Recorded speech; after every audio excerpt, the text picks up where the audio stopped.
Happy Wednesday, my friend. It is so good to see you, and it's always good to come to you live from Austin, Texas, with a little bit of green tea in my very adorable Harry Potter mug. So it is so good to see you. Big hi to Jeff and Kelly and Anya and Giacomo and Raul and Ryan. It is so good to see, and Ellen, it's so good to see everybody coming in. If you're new here, welcome. We are a super fun bunch. I promise we don't bite. Say hello in the chat by letting us know where you're coming in from. And like me, maybe what is in your cup, because we love new friends here and we want this to be an interactive conversation. So if you thought I was going to join today and hear Kim and Jonathan wax poetic about all the things that they want to talk about, you would be 70% right. So we are definitely going to be doing that. But the 30% that you might not have been anticipating was that you are a part of this conversation too. So if you have questions, comments, something doesn't make sense, there's a follow-up that you think that we're not hitting, that's what the chat's for. That's what your fingers are for.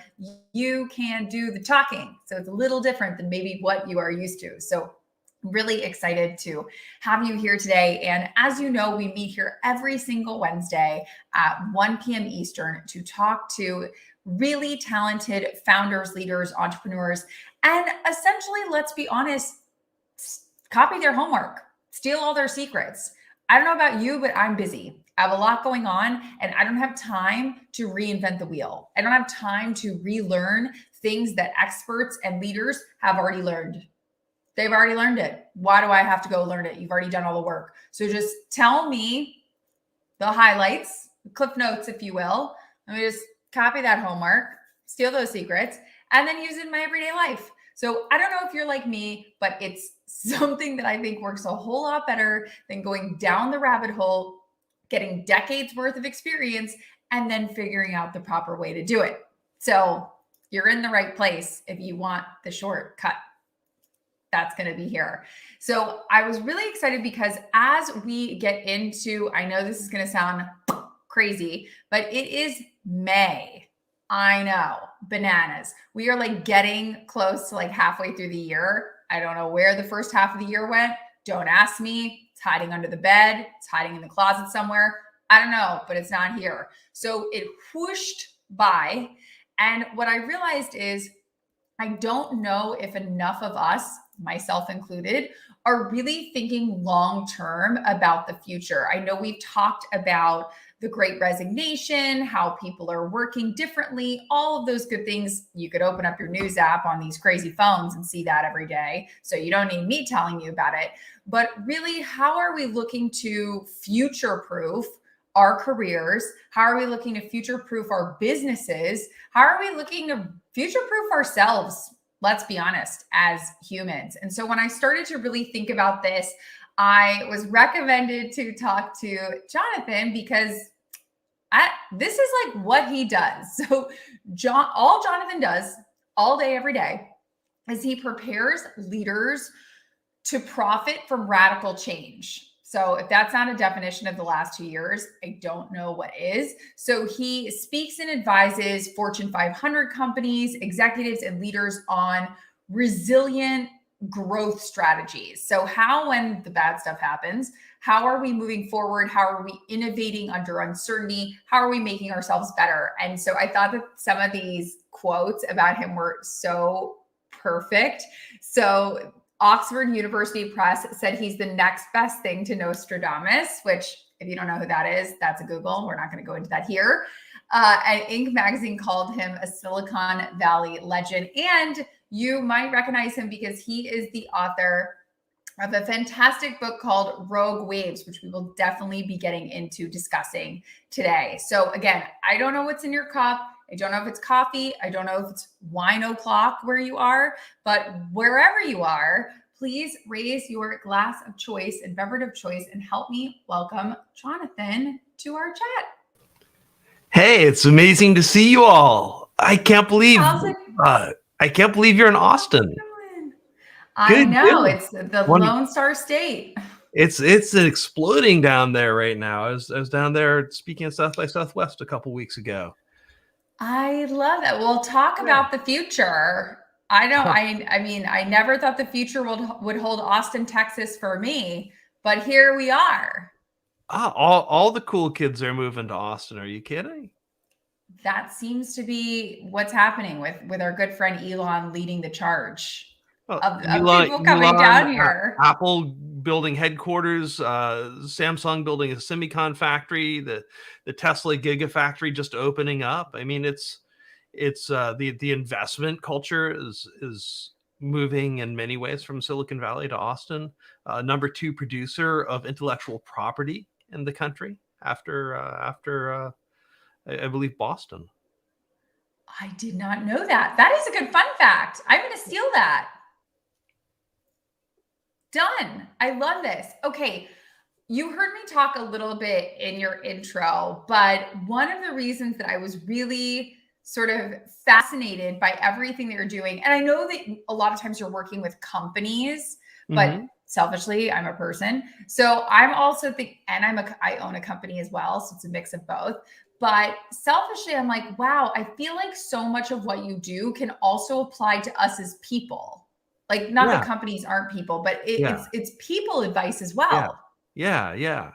So you've had Dory on the show. I think that's how we connected. Yeah. So, Love who Dory. is she wrote an amazing book called The Long Game. I did not know about this. We'd just been having conversations because she's the coolest person ever. And then I open up this book, The Long Game, and I'm in like every chapter of it with like random things I've said to her. We wrote an article in HBR a couple of months back about how to future-proof your career, which I think is incredibly useful. And basically what we say is the things that are going to get you aren't the ones that you're planning for. They're the ones you haven't considered. The decisions that get you in trouble typically aren't the ones that you make intentionally. They're the ones that you don't think about. And in our future and in life, there are a couple of things we can do. We can game out what that range of possible futures is. That's really important.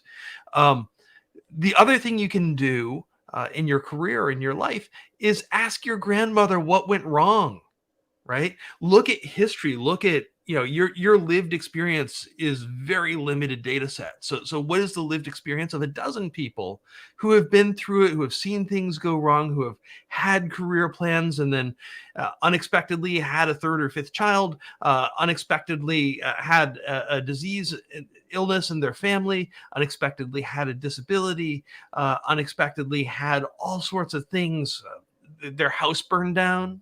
My father-in-law's moved out, fortunately, but where he lived in Paradise, California, it burnt down. The entire city burnt down a couple of years ago. Like, these things happen. And so the question isn't like, how do you prepare for the 5-year career path that the HR people ask you about? It's how do you prepare for the 5-year career path that HR people do not want you to know about? Right. Well, And and and what that's I think that's the is, question we should be asking. yeah, and what How I do you think is hard is that for people like me who are type A, Yeah. I love being organized. I love color coding things. I love folders. I love plans. I love vision boards. I love all of it. Yeah. Great, Yeah. wonderful. But I feel like sometimes that limits us into what you're saying. You plan so much for when things go right that you don't account for when things go wrong, or you Right. don't account for like the zig instead of the zag. And Right. so, how can we live the best of both worlds? Because you hear people all the time, whether it's, Tony Robbins or whoever else, or Mel Robbins, or any of these people being like, well, come up with a 2-year plan or a 3-year vision board. Or how do you live the best of both worlds where I am envisioning or building Right. or planning for Yeah. this future, Yeah. but I'm not married to it, or Yeah. I'm Yeah. willing for it to get stuck somewhere. Right. Well, and my question is this, you know, not what's the future, but what are the range of possible futures? So one of the things I like Yeah. to do when I deal with corporate clients is they come to me and they say, we've got our 3-year plan. It's bulletproof. And then I say, okay, let's just run through 1900 to 1910 and see if it would survive that decade. Oh, if you don't believe that, what about 1930 to 1940? Or if you think, oh yeah, that was like the Great Depression and World War II, let's do 1970 to 1980. Let's see what happens. And once you look at a range of possible futures, because the past is just a future that's already happened, what you understand is that range of disruption that's possible. And that's why I talk about, like, ask your grandmother, like, what went wrong, right? It gives you an idea not of the things that will go wrong, but the range of impacts that they could have on your life. And if you're smart, what you do is you start to say, okay, well, how would I change those impacts into opportunities if they happen? Because the big challenge when a rogue wave hits, is that you haven't prepared to surf it. Right? You don't want to take up big wave surfing after the big wave hits. You want to prepare for it. So it's not so that you have the answer, but so that you understand the range of pivots that you're likely to have to make. And so that you've made the small decisions over time that increase your optionality, and your potential. So one of the things that I've done in my life, I bought a house. I own that house in cash, not because it's a good investment, but because that becomes a foundation, for my future life. That there's this one major piece of my life that's a store of value, that that if my income goes to zero, I still have that piece taken care of. Right? It's a foundational issue in all of our lives. And if you listen to Susie Orman or one of those finance people, the better ones will all talk about this. It's great that the stock market will get you a better return, but it's going to give you a bad return on the same day that you need to deal with housing and all these other things. So you want to have that consistent store of value. My point being that there are these very small things you can do, and we won't get into all of them because I'm not an investment advisor, but it's the same concept, right? Like, what are the small things you can do that increase your optionality and your potential over time, right? It's that kind of idea of compound interest, compound growth, and diversifying, your risk and your opportunity, right? You shouldn't be 100% in Bitcoin or 100% in Tesla. Even if you believe in them, you should be diversified, because the goal, especially as you get older, isn't to win the most, it's to win reliably. In business, you don't, you don't win by having a great quarter. You win by having more quarters, surviving more quarters, right? That's the foundational, I think, lesson about resilience and growth over time, is how do you be successful over more quarters? When I think about all of these things, right? How do you win more? How do you win more often? How do you lose less? How do you lose less often? How do you make sure that no matter what happens, you don't lose the farm? It comes down to two basic concepts, and they're statistical concepts, unfortunately. One is probability distribution, right? What's the range of possible futures? What's the range of possible outcomes? And just like a magician, right? How do you stack the deck? No matter what happens, how do you shift the probabilities? How do you load the dice in your favor? And there are any number of ways to do that. Conveniently, I wrote a book on the topic. That's the number 2 economics book in China right now, by the way, which is kind of crazy. Country that's really good at long-term thinking. The second concept, we talked about, how do you shift probabilities in your favor over time? And then the second concept is about network dynamics, right? How do you shift the flow of potential, past your door? And there are lots of things we can do. I go to a lot of conferences. I go every year to the TED conference, and it's insanely expensive, and it never makes any sense. And every year I look at it, I'm like, ah. And yet every year, a lot of potential comes out of it. A lot of opportunity comes out of it, and it grows over time. Why? I don't know, but it's about connectivity. It's about being in that network. If I'm not in that network, those opportunities don't happen. And so, the number one thing is, like, how do you become more connected to the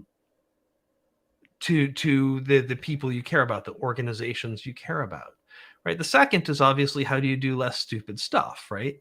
Like, Base jumping, no matter how much safety precautions you do, jumping off of cliffs, not a really good idea, right? So how do you just do less stupid stuff? If you do those two things, right, you can radically increase your potential and your opportunity over time.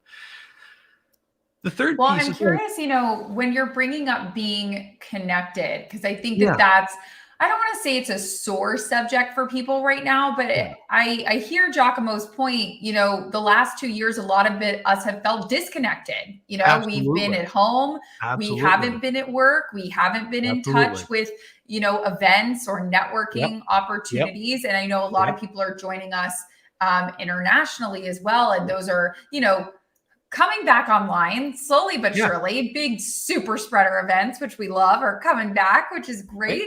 I got But COVID at TED this year. It's true. It's true. But the question is, how do you create that opportunity? How do you create that potential? How do you connect with new people in your life? Not the ones you expect to, the ones you don't expect to.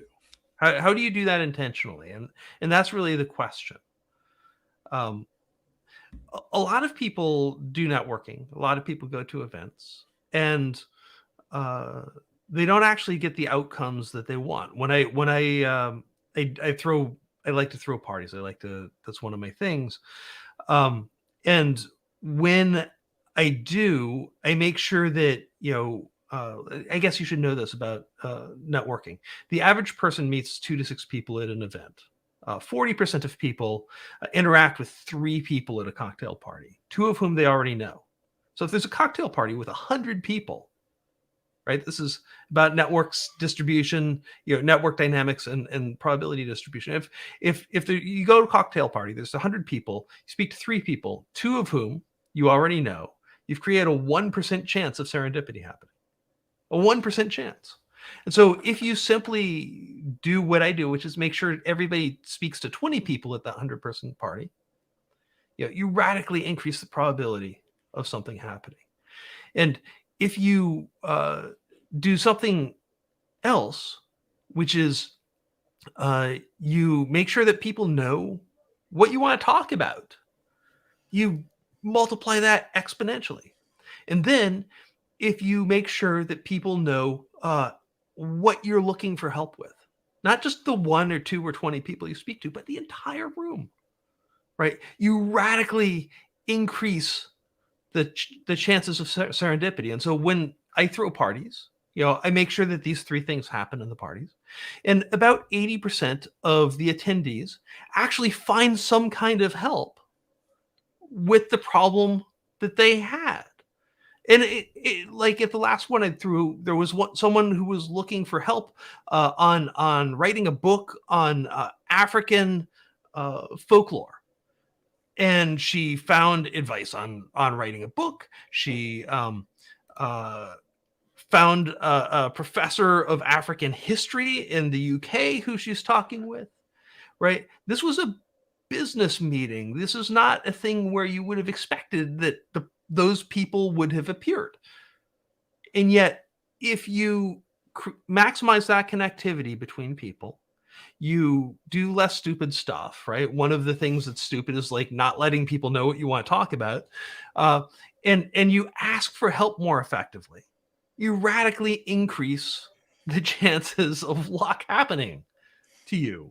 Like there's a science to luck. This is not random. The people who are repeatedly successful in life, it's not like some of it's lucky, right? But it's not random. You take a look at Elon Musk, right? It's pretty clear that yes, he's a lucky guy. Don't get me wrong. He's also a little crazy. But his luck is not random, right? And so the question becomes, how do you take those little nuggets that are around you every moment of every day, and how do you use them more effectively by shifting probability distributions, by stacking the deck in your favor, and by shifting the flow of opportunity so it goes by your door, right? How do you shift those network dynamics so that you're in the right place, or it comes to you? And those are the things that you really want to do if you want to have a better career, if you want to have a better life. And then the last piece, obviously, is what I was talking about earlier, this idea of understanding the range of possible futures, because when you take a look at um, what people know, what people think about, what people take seriously, very rarely are they things they haven't experienced. If you look at the SEC 10K filings, the proxy disclosures, the annual reports that we're required to file as public companies in the United States, 8 of the 10 largest companies in America failed to identify pandemics as a risk in 2019. 80%. And yet the probability of these things was going up.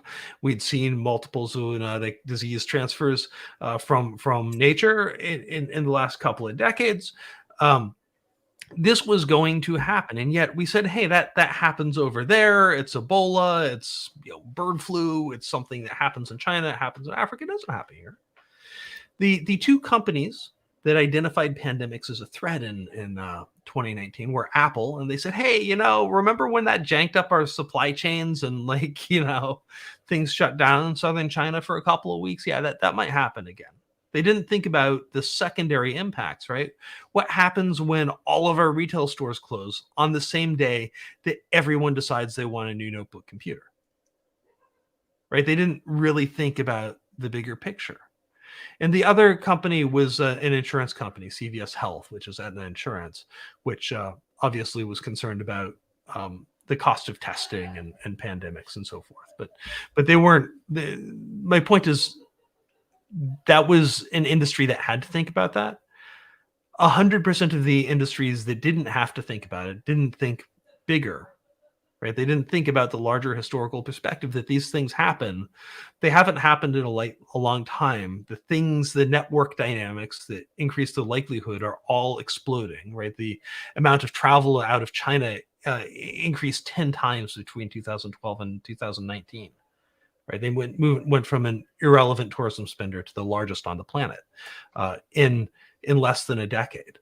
Right, the population density of cities like Wuhan, they had doubled in less than 20 years. Wuhan, by the way, is a population the size of New York City. Like, it went from basically being a place that was surrounded by forests to New York City in 20 years. And that was happening across China. It was happening across India. It was happening across Southeast Asia. It was happening across parts of Africa. So the probability of these things was going through the roof.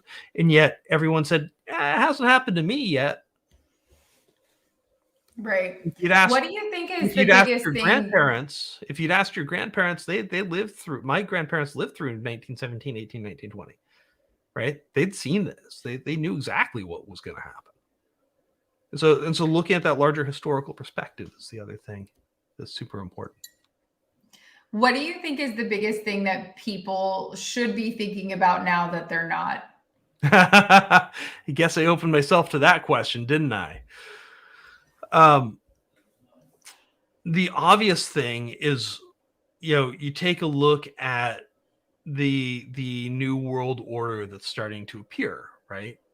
We're assuming that Russia won't win Ukraine, but there's no reason to believe that a man who has no other options won't continue to play, right? And that a whole bunch of democracies who do have other options will take half measures, which they have been. So there's every reason to believe that there's going to be a shift in the political order in Europe.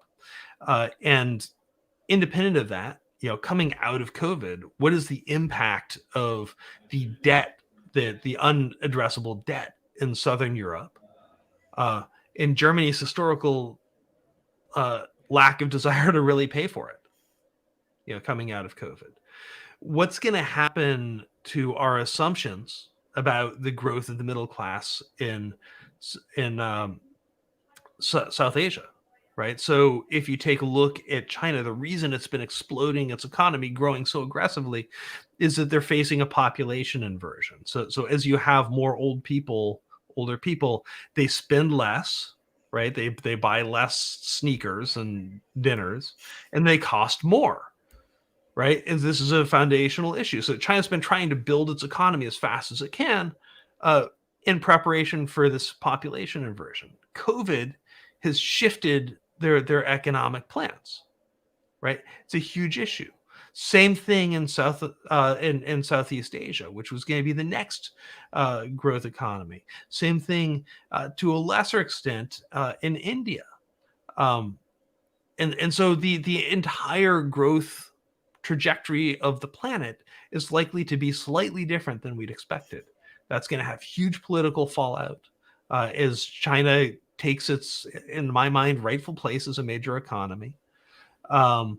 And as Europe redefines itself in the face of COVID and in the face of the debt and population issues that it's going through.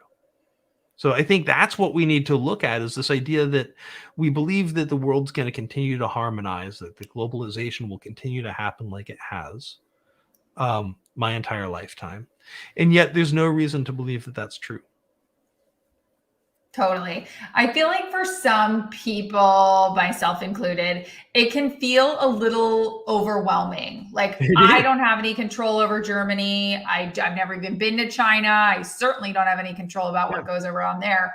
So what advice would you have for like individual humans who are living, could be in the US, could be anywhere in the world, but are on a kind of more micro level?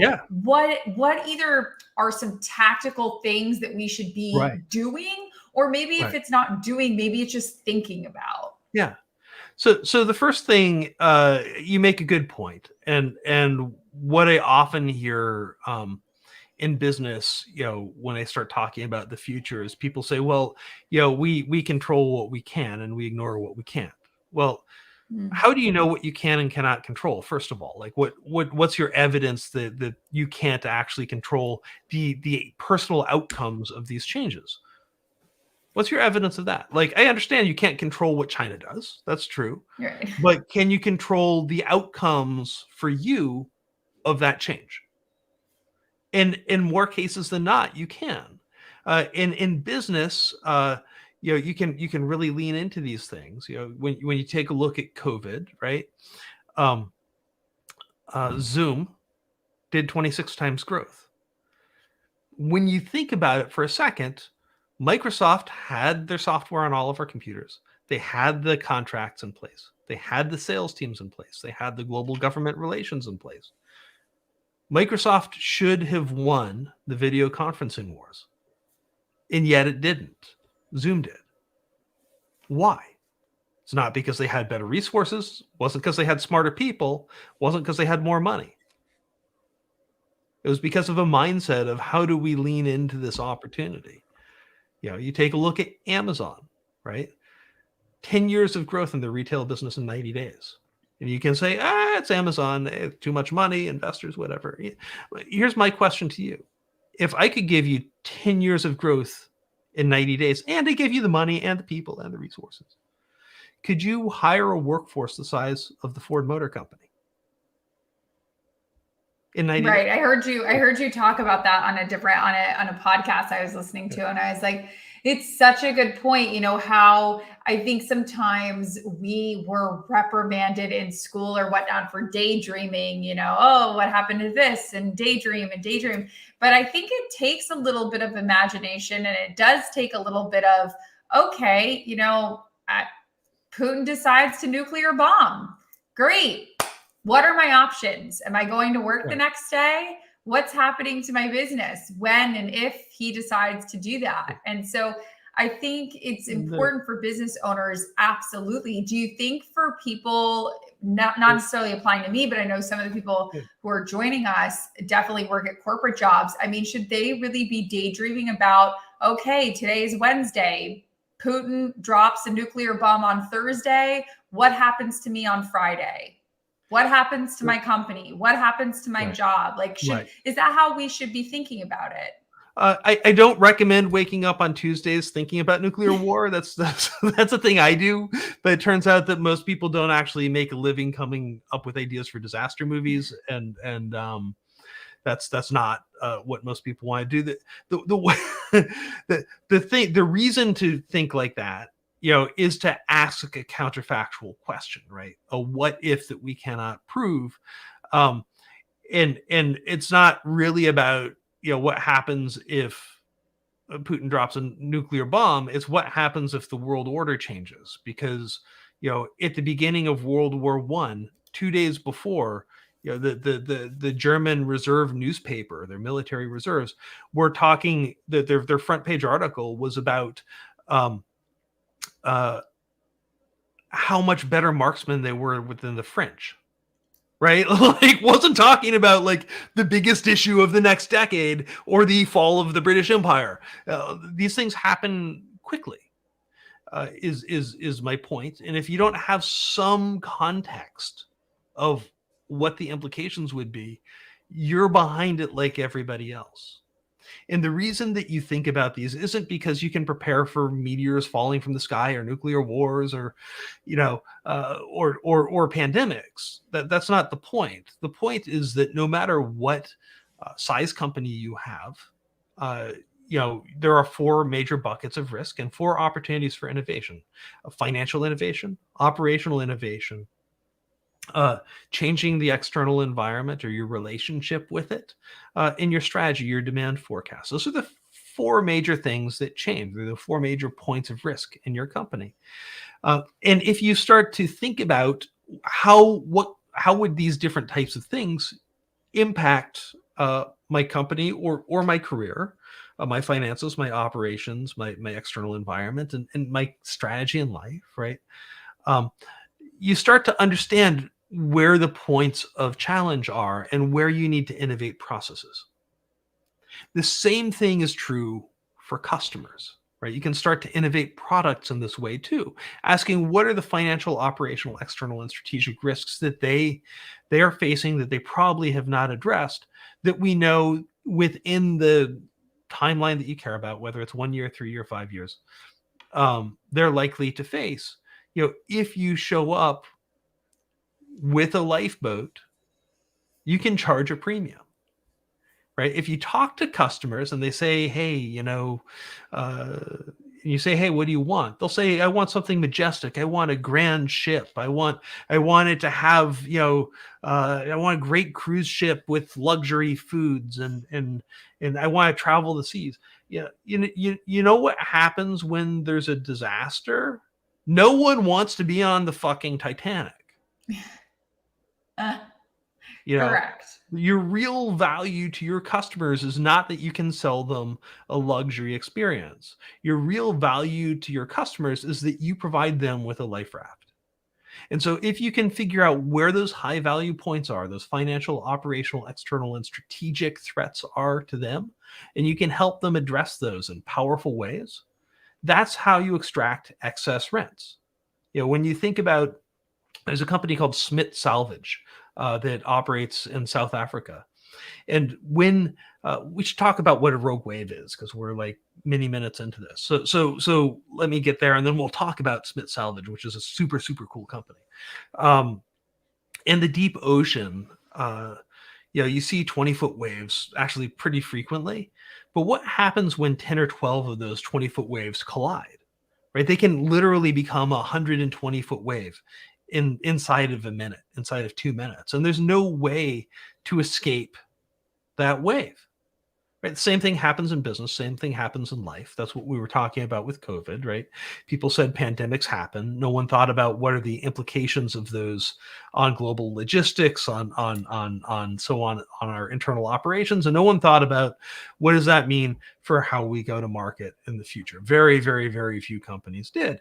My point is, when you start realizing that rogue waves are a reality in our lives and in our businesses, you think radically differently, and you start to think about, okay, volatility is increasing, disruption is increasing. That means that maybe I want to figure out how to innovate to take advantage of those disruptions, as opposed to trying to just disrupt things in normal times. And so when you take a look at this company called Smith Salvage, they're fascinating to me. They're a salvage company. And when your boat gets hit by a rogue wave off of Zimbabwe, which is where many of these things happen, who do you call? You call Smith Salvage. They're not cheap, right? The cost of a lifeboat, when your boat's already, capsized, not cheap. And so is a small business a medium-sized business? Yes, you want to be operating in good times. But what you want to really be doing is looking at where's that massive disruption for my for my customer. And how do I provide value when that happens? Because then you'll have loyalty and margin.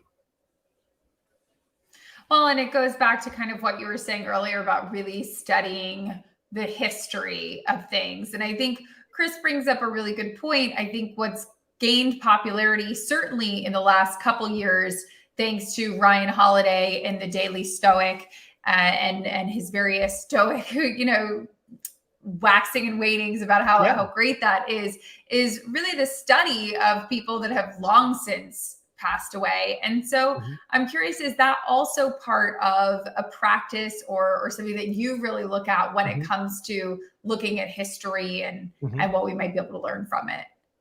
So I think thanks, Chris, for the great question. I think there's a lot to learn from Stoicism. I think there's a lot to learn from philosophy, particularly a little corner of philosophy that's super, super geeky, called epistemology, which is the study of how we know what we know. It's like the philosophy of science, and it's like super geeky stuff. But if you are in the business that I'm in, which is how do you find new solutions to new problems, right? That is exactly the problem you deal with all day long. So I think it's super cool. And again, I'll let you in on a little secret. There are 4 types of knowledge problems, right? And do you remember Donald Rumsfeld? He talked about the knowns and the unknowns and the unknown knowns and the known unknowns. Well,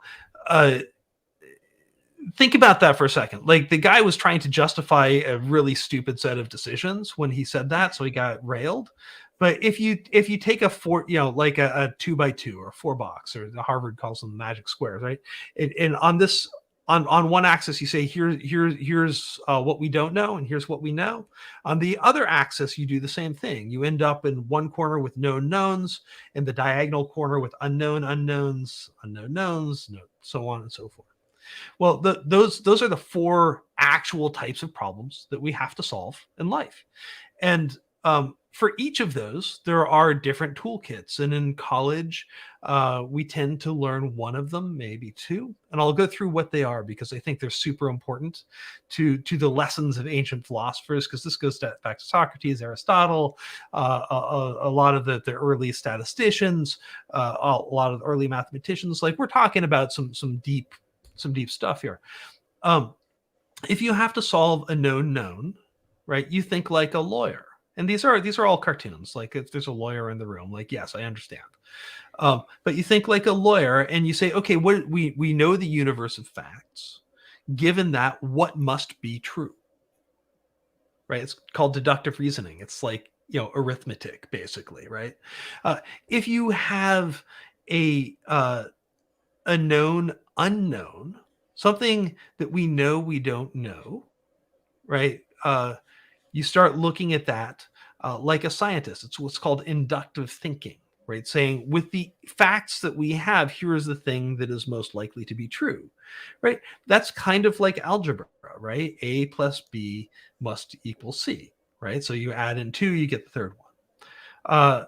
The third piece is what's called Bayesian reasoning, and this is a thing that's really expanded over the last decade, 2 decades, as we've started to build artificial intelligence, and this is the thing that makes search engines work. It's the thing that helps you, make Kayak figure out the best price for a thing, and whether it's more likely to be expensive on Tuesday than today.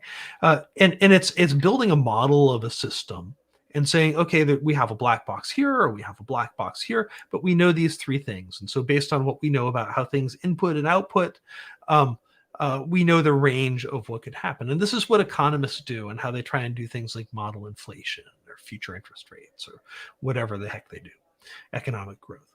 And so it's a probabilistic thing, but it helps us understand things we didn't know that we could know.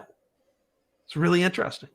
And then the last box, which is unknown unknowns, this is called abductive thinking. And this is kind of how an artist thinks. This is a lot of what I do all 4, but this is a lot of what I do with customers, is saying, okay, if something that we absolutely knew to be true, right, something we absolutely knew to be true wasn't, how would that change your opinion? Because it turns out that Well, Newton's laws of physics are right most of the time. It's not actually a good model of physics. It turns out that the standard model, which is what we've been using since the 1900s, is broken too. Like, there is something we do not know about something as basic as like the world that we look at every day. So what would happen if something that we absolutely knew to be true wasn't? How would our opinion change? Or what if something radically different came to light? So that's called abductive thinking, and that's really thinking like an artist. And so when I think about Stoicism, when I think about philosophy and what we have to learn from the great minds of history, it's really how to do those four things and how to do them better. Most of us are really good at one, maybe good at two, but certainly have blind spots for two or three of these. And that means that we know less about the future than we can, right? And going back to what I was talking about at the very beginning, where we were talking about, are you certain of what you can and can't control? Well, if you don't have the full skill set for understanding what you can and can't control, you certainly don't have control of as much as you could. In most leadership teams, most leaders, they have partial skill sets for taking advantage of the future, for thinking about the future. And that means that they have tilted and limited views. And that means that they take unnecessary risks and give up unnecessary opportunities almost on a daily basis. Is that you? Yeah. I mean, it's definitely something to consider. And I think it really kind of harnesses the goal of working with other people too. Yeah, If absolutely. you're really only good at two or one or two of those kind of quadrants, finding other people that are maybe good in one of the quadrants that you're not good in, or two of the quadrants that you're not good in, because, just knowing that you have those blind spots, I think is really important. I think it's foundational, right? Most of us don't, how many centuries did it take us to realize that air is made up of multiple different elements: oxygen, nitrogen, hydrogen, so on and so forth. It took us like the vast majority of human history until the 1900s to figure this out. Or maybe it was the 1800s, maybe it was Boyle. But I'm sorry, 19th century, 18th century, maybe it was 1800s, maybe it was 1700s. But my point is, there are really obvious things in retrospect that are not obvious to us today. And if we don't have these competencies on our team, and if we're not conscious of these blindnesses, we're giving up our potential. Oh, 100%. That's why I think, I was really excited to just copy your homework today when it comes to this type of stuff, because you have done so much of the deep work and the thinking that a lot of us haven't really thought about doing, or don't have the time or the skill set or the knowledge base to do. So I'm really excited to ask you these next couple questions. Cool. They are just straight ripping your homework. And it's sort of like speed induced caffeine round. But is there I'm gonna go faster? Jeez, like we just went through like four master's degrees worth of education, and I know it's gonna get fun. Let's do it. What is something that you have started using or doing lately that you are obsessed with? It could be like a certain app that you've started using, or meditation, or I don't know what it is, but what is something that you've kind of recently been like really obsessed with? I like asking people random questions that improve their lives. So when I'm standing in line at the grocery store, I like to ask this question. And I'd ask you all to do this experiment today if you're comfortable, even if you're not, because it's going to be awesome.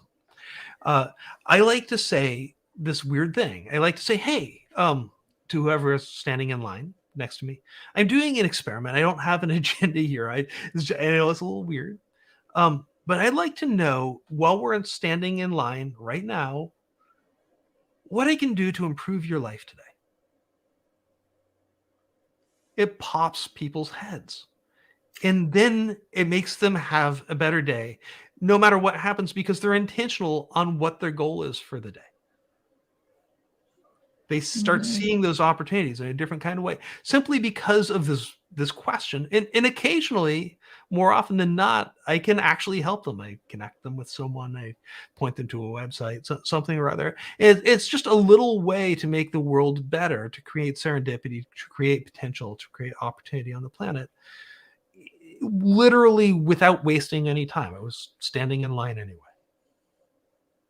It's certainly better than being buried in your phone, which is what It's so many of us do when we're standing in line. So I love that. I'm absolutely going to try that out this week because that is a fantastic, easy, really doable little homework assignment for us. and So and you can do it on your next Zoom call. You don't need to wait until you're in line, And if it's someone you can ask a more deep question, which is, hey, what are you trying to accomplish with your life this year? What's the biggest challenge you have? And is there a way in the next 5 minutes I can help you unsort, unpack, find some release to that blocker?